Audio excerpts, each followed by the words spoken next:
So anyway, after being beaten by a 10-year-old boy twice, he just said screw it and give you all the stuff back. Because, you know, he couldn't, like, punch you in the face or something, seeing as he's a grown man. No, that would make sense. He used his little pet to beat you up. Dude, a Trico's like a foot tall. You could kick that thing too hard and it would fall over.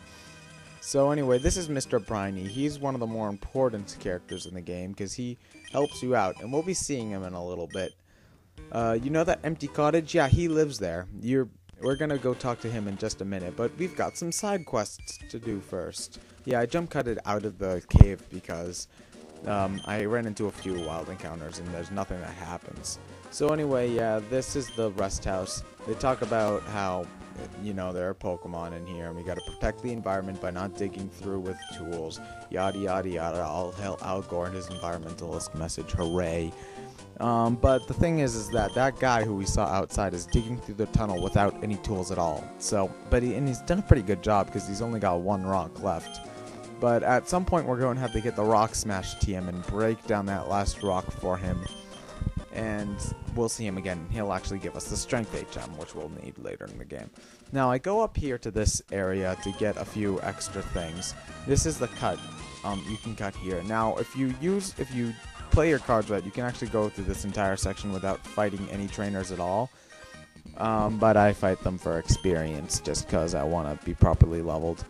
Yeah, but you can, if you cut the right trees, you don't have to fight any of these trainers at all. But I'd recommend doing it because they're not that hard and experience is your friend.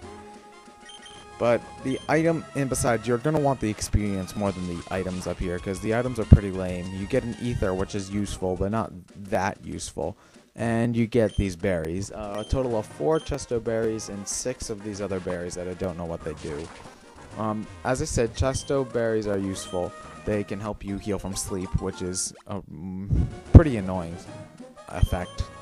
Though their real use is to be paired with rest during competitive battles, because even if you use rest, Chesto berries will heal you from sleep. So if you're at the brink of death, you can use rest and get yourself back to full health, but normally that would make you sleep for 2 turns. If you have a Chesto berry, you don't have to deal with that and you can just go straight back to full health, which is a very good idea if you have something like a Blissey, which relies on a really, really high amount of HP. It's really irritating when they whittle you down to just a little bit and you fill all the way back up.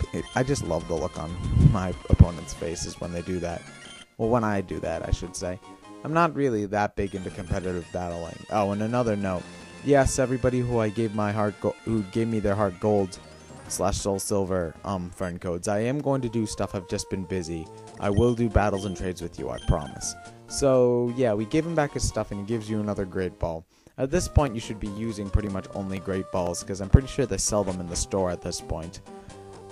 And great balls are much better at catching things, and we're going to start encountering Pokemon that are harder to catch. So getting a great ball would help quite a lot. Now we're going to go talk to the president of the Devon Corporation. I don't think he's given any other name, but at least president is some sort of title. This guy's just nameless green jacket dude. That's what I'm going to call you. You are Green Jacket. I love that song. Oh, his name's Mr. Stone. I think we're implied that it's implied that he's the dad of Steven Stone, who we'll be meeting relatively shortly. Not in these next parts. I still have to record that. But we get the letter, and he's also very narcissistic, talking about how great he is.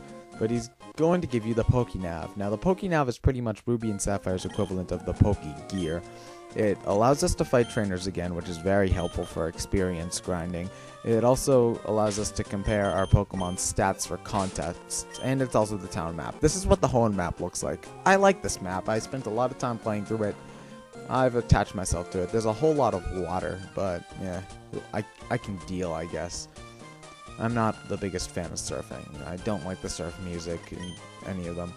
Yeah, this is the stuff for contests. I won't be going over contests, or if I do, I'll be doing it in an extra video. But basically, yeah, that's how you can check your stats for contests. And this is the trainer's eyes, where you can find out where to fight trainers again and stuff. And it counts how many battles you've had, which is neat, I guess. So anyway, now we're leaving here, and you don't get to just automatically leave. You gotta go through the entire thing. There's nothing important in those boxes. I just checked because I thought there was. Now, sometimes there's cool stuff in those trash cans, but there isn't. Now, these guys are the worst scientists ever because they can't really come up with anything. Because I'm trying to come up with new Pokeballs. It's not really working. I can come up with stuff to talk to Pokemon with, but it's not really working. Yeah, see, look, this guy, he's trying to develop a for talking to Pokemon. Yeah, just go get him to say she sells by the seashore, and then that'll work. But this guy is actually working on something, and it's working, though this has happened like more than 3 years ago. They got a device to bring Pokemon back from fossils. Whatever, at least he's accomplishing something. That guy, if you get a fossil, you can give it to him and he will make a Pokemon from it. That guy, remember that guy, because that's important if you want to get Anorth or Leap. But anyway, I went to the Pokemon Center there, and you want to go down back towards where you started. Hey look, it's May. Yeah, you want to do something useful or battle or no? No? Oh, okay, fine, whatever. Okay, so normally I would just jump cut, but there's a couple of cool things hidden on the way back. And we do go through a different route, so I thought I should show it. Now that we have cut, we can cut down these annoying trees that have been in the way and get some of this cool stuff. Like, for example, we can get this X accuracy. Like I said, I'd recommend saving the X items for important fights, but because they're generally useful in there and nowhere else. But if you don't think you need them, sell them, because you can get at least a little bit of money from it. Now, you can go through an entirely new route through Petalburg Woods this way. You get a couple of cool items, and hidden and otherwise through this route, so I'd recommend going through it at least once.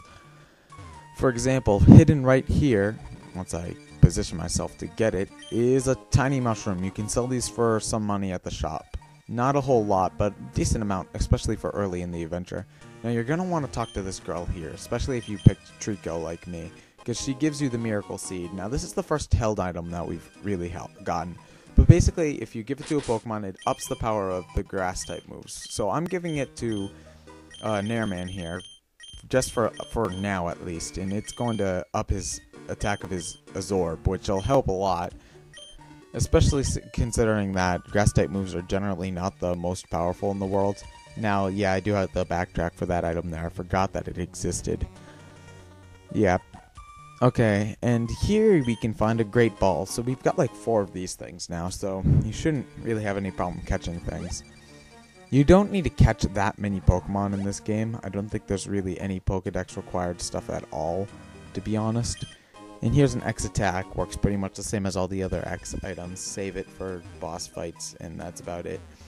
And over here we've got a hidden item too. This is a tiny mushroom, same thing as the other tiny mushrooms. Yeah, so, well, this is, yeah, I'd recommend going through this route. It's not as fast, but there's a lot of cool hidden stuff. So anyway, now we're back out into Route 104, and this is Mr. Briny house, if you remember. See that boat there? That's how we're going to get to Dewford town, which we need to take this letter to Stephen Stone. So, yeah, so in return for saving his Pokemon, he's going to let us borrow his ship and go down to Dewford. Though he's kind of a douche about this, but I'll tell you that later, in a later part, if I ever get to it. So anyway, yeah, I really love the music for this boat ride, but due to Stupid Kid Studios lag on my emulator, it's not really working. I can't really hear it as much, which sucks. Oh well. See, it's like, due to my voiceover, you probably can't hear the audio of the game itself very much. But whatever. You can notice the lag, I assume. Okay, so Dewford Town. There's a couple of things you want to do in Dewford Town before you actually go fight the gym. So, first off, you're going to want to go to the Pokemon Center, obviously. I don't know why I didn't cut... Why didn't I cut this out? Oh, whatever.